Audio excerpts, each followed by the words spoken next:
Oh, I think the book is a wonderful collection of pieces by very thoughtful people, people with a good sense of humor, people who can write about things in depth and with clarity. Sego, my name is Dayaya Gay Alfred, and I wrote about skin.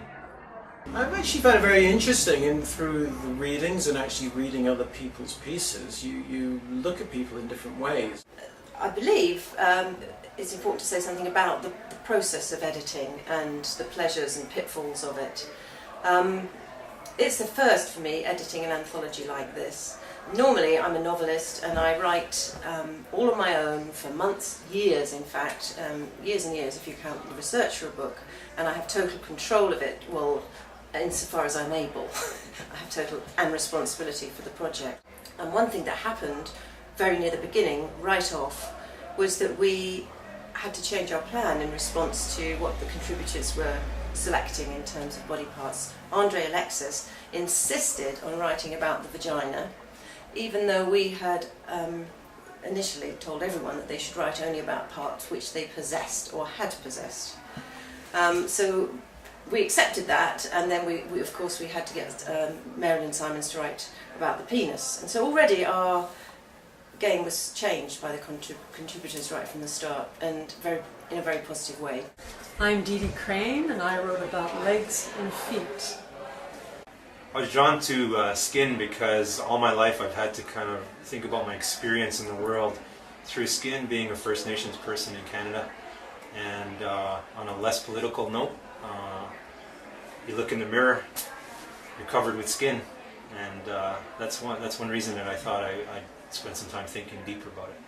Hello, my name is Lynn Van Leuven, and my body part is the breasts. So the other thing is that I was co-editing, because we all have days when we're not performing terribly well, and of course days when we're wonderful. So it was again a situation of being able to share the responsibility, which I found incredibly wonderful and liberating.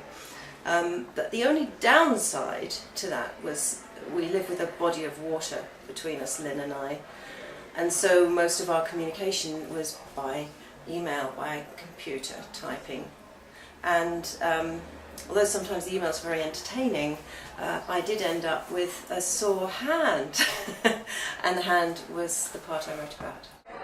Okay, I'm Margaret Thompson, and I wrote about the ear. Hi, my name is Julian Gunn, and I wrote about the face. But you know, within that uniformity, there's an incredible amount of variety, and this is what really drew me to writing about the ear. Every single ear is different, and it's a unique characteristic, as unique to us as our fingerprints are, and that strikes me as something really quite interesting about the ear. I think I'd recommend this book to everyone because I think there's at least one essay in the book that every reader will relate with or relate to or find interesting or be able to say, I can't believe they said that, or yes, I understand why they said that. Okay.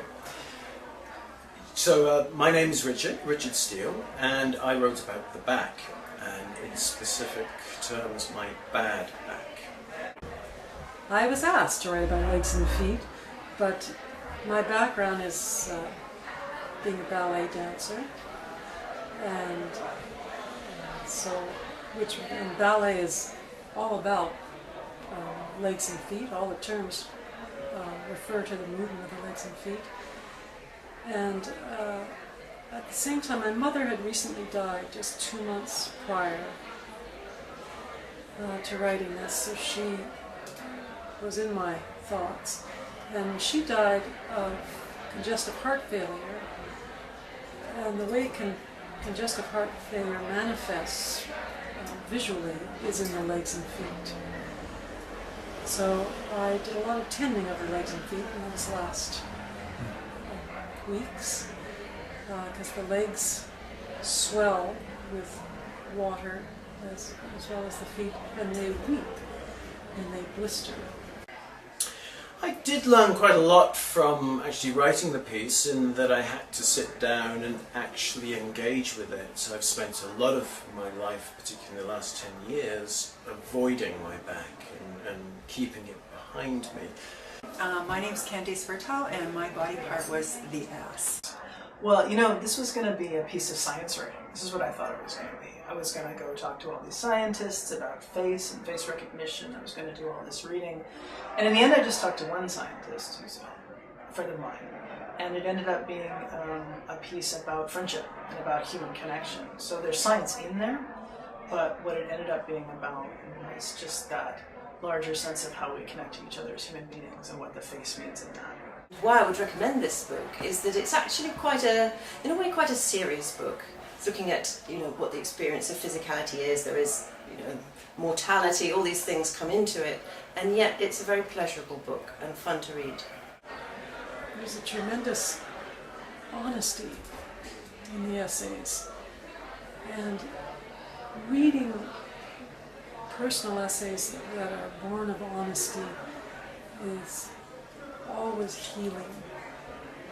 I learned a lot about myself. Actually, it caused me to think back, and again on those 2 points, like how my life has been shaped by my skin, its color, and also in terms of how I interact with people, how much of it has to do with the sensual aspect of it, and how powerful that is in creating the world that we live in terms of what we remember and how we relate to people. This whole being a human being in a material body, with mortality is kind of this fantastic catastrophe we're all involved in. So if you are interested in seeing how other people deal with this fantastic catastrophe, then I think you would enjoy the book.